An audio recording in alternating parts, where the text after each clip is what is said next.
I'm immensely proud that we, along with other colleagues, have now set up the first ever Disability Parliamentary Labour Party grouping in Parliament. And so some of the contributions that I'm going to make today is based on two sessions that we had with clerks alongside those colleagues. So this is not just my evidence, it's their evidence, and I've asked them to also send through any additional points today, which I'll be drawing on throughout the session. I just wanted to pick up on one of the things that Marsha said, which was to talk about the social model of disability. My strong advice in approaching this and the input from us today is to do it strategically by thinking about barrier removal for disabled members across the pathway through which we would navigate this space during a normal working day. So as you'll be aware, I went on and took one of the staff from the Restoration and Renewal Committee on an ad hoc accessibility audit and walked them through from PCH all the way through to the chamber and then up to the committee room, so that I could demonstrate to them where all the barriers are at each physical barriers at each point, and then also talk through some of the other barriers. And I would really recommend that that's how you approach it, both in terms of the physical barriers, but also in terms of the procedural barriers in those spaces where disabled members will want to contribute and make sure that they have a strong voice.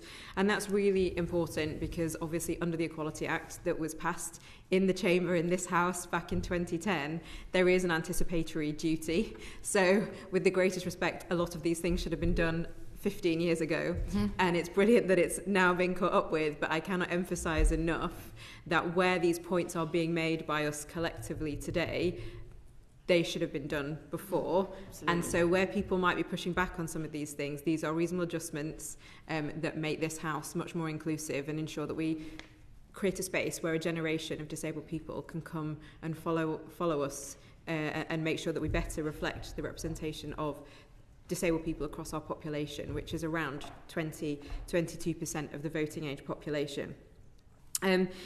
So just an anecdote from my experience. So I want to say a really positive thing to start with. So the really positive thing is that the House staff, almost at the moment I got elected on, I think, the Saturday, contacted me and asked me what my needs would be and what kind of support I might need, given that I wouldn't yet have recruited staff. Similarly, the whips. So I'm extremely grateful for both sets and groups of people. It was really an example of good practice, and having worked in lots of organisations, that doesn't happen very often.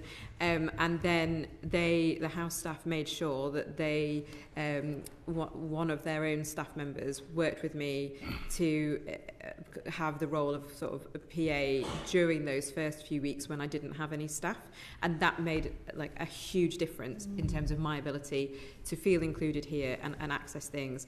And the whips worked at top speed to make sure that I got an accessible office. I'm very grateful that I've now inherited Robert's office, and that just made a massive difference. And they're examples of discretionary effort that was very much appreciated by me, and examples of good practice. The next anecdote, before I go through some of the other stuff more systematically, is when I made my maiden speech. Now, we had already told everybody of the kind of reasonable adjustments that I'd need, that because I wear a prosthetic limb, sitting on a bench that was designed for very tall men is not the most accessible thing for a very long period of time, and have a lot of pain most of the time, but it's particularly triggered when I'm having to sit in a certain position for an extended period.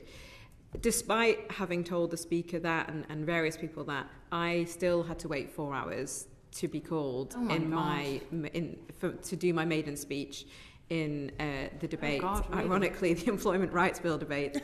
And by the end of it, I was just feeling exhausted. I didn't know when I could get up and use the bathroom or go and have something to drink or just have something to eat so that I could get my energy levels up again.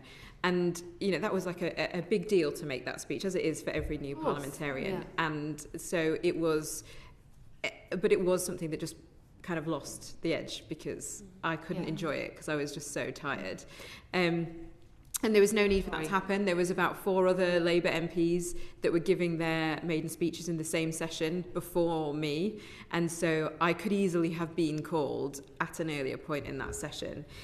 And I think that the key there is to go well, we have another house in this chamber, and having had conversations with members of the Lords, it's clear to me that they are eons ahead of where we are in the Commons. We're hearing from them soon, actually. Yeah, and I know that this was something that came out in our Disability PLP, but my kind of second big recommendation after making sure that you're looking systematically across the pathways of how we use this space is to compare like for like what is currently provided in the Lords and at least reflect that in what is then provided in the Commons. So in some circumstances, and I appreciate we're going to come back to voting, so I won't go into much detail at this point, there is the opportunity for remote voting. I think the third recommendation, just sort of as a general point that I would make, and I appreciate that I've made this at separate times to you, Lucy, but there is an international federation of electoral systems which has done a really good piece of work on how to make those electoral systems and places of government more accessible for disabled people. I, again, would make sure that colleagues that are putting the report together at the end look systematically through their recommendations or any work that they've done and international examples of good practice around making parliaments more accessible for disabled people, because we are the mother of all parliaments. We should be the best and we should lead from the front, but where we can learn from other places, we should do. The other two kind of general points that I want to make, because I appreciate we're going to come back to some of the issues in more detail around the accessibility of the chamber and voting, is first of all that I was very grateful again to the House staff for making sure that when I was sworn in, there was some of us and had the pleasure of doing this alongside Stephen, rather than queuing for a long time. They did a special session for myself and a couple of other members so that we didn't have to queue to be sworn in. And they really thought through what we would need to make that more accessible. Again, that was this place doing reasonable adjustments at its very best. And that worked really, really well for me, and I really appreciated that because it took a huge amount of stress out of that proceeding. The other example, just to headline some of the things around voting, was at some point before Christmas, where we had 10 votes in a row. And physically, for lots of the Disability PLP colleagues, including myself, that was extremely demanding when it's 20 minutes a vote, when you're walking round and round and round. And it also meant that for those of us that live in constituencies a long way away, we couldn't get trains until very late. Ordinarily, our staff would have finished by then. I can't travel to the train station with all my belongings to go home on my own. I need someone else to take those possessions with me.